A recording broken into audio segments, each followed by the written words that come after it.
कृष्णा दोस्तों, आप सभी को हमारे चैनल संस्कारी संध्या में स्वागत है। माघ मास के संकट चौथ या तिल चौथ इस दिन जरूर पढ़े। ये पौराणिक कथा रहस्यमयी है। चलिए बिना स्किप किए वीडियो को लास्ट तक जरूर देखें। ऐसा कहते हैं शास्त्र में, पुराणों के अनुसार एक बार शिव जी ने कार्तिक और गणेश जी से पूछा कि तुम में से कौन देवताओं के कष्टों का निवारण कर सकता है। तब कार्तिकेय जी और गणेश जी दोनों ही स्वयं को इस कार्य के लिए सक्षम बताया। इस पर भगवान शिव ने कहा कि तुम दोनों से जो भी सबसे पहले पृथ्वी को परिक्रमा करके आएगा वही देवताओं की मदद करने जाएगा।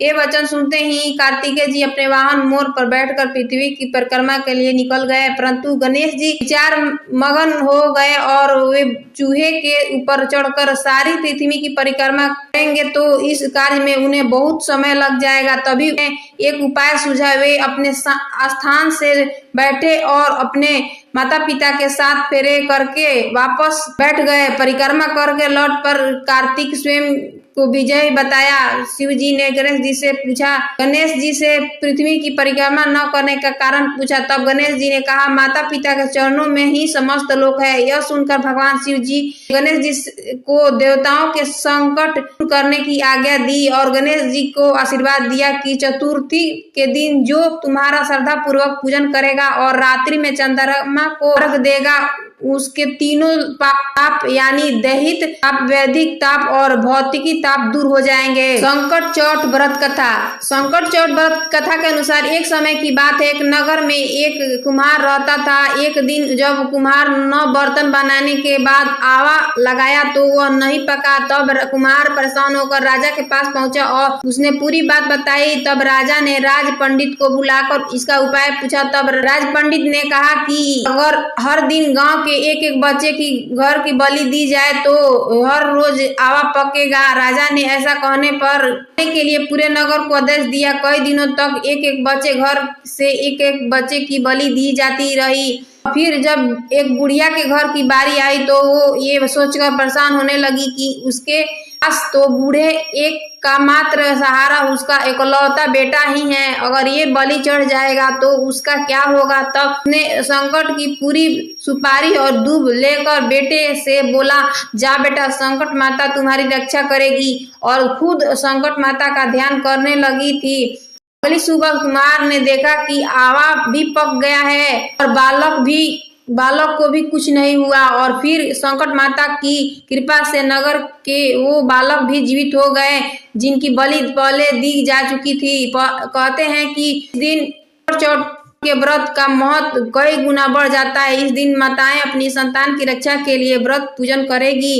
गणेश जी की कथा। एक समय बार भगवान गणेश बाल रूप में चुटकी भर चावल और एक चम्मच दूध लेकर पृथ्वी लोक के भ्रमण के लिए निकल गए। वे सबसे पत्ते घूमते रहते थे, कोई इस चावल और दूध से मेरे लिए खीर बना दे, लेकिन सबने उनकी बात को अनदेखा कर दिया। तभी एक निर्धन बुढ़िया उनके लिए खीर बनाने के लिए तैयार हो गई। इस पर गणेश जी ने घर के सबसे बड़े बर्तन को चूल्हे पर चढ़ाने को कहा। बुढ़िया ने बाल लीला समझते हुए घर का सबसे बड़ा भगोना चूल्हे पर चढ़ा दिया। गणेश जी दिए चावल और दूध भगोनों में डालते ही भगोना भर गया।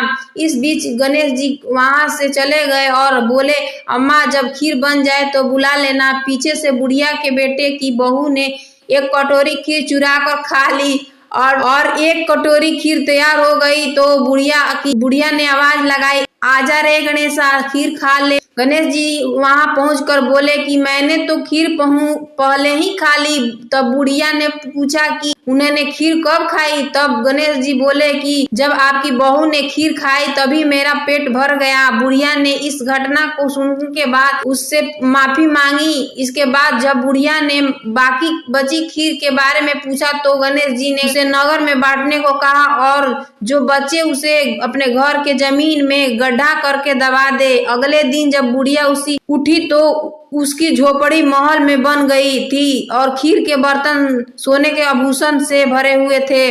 गणेश जी की कृपा से बुढ़िया का घर धन दौलत से भर गया। अगर आपको ऐसे वीडियो चाहिए तो चैनल को लाइक, सब्सक्राइब और मित्रों के साथ ढेर सारा शेयर कर देना। धन्यवाद। राधे राधे।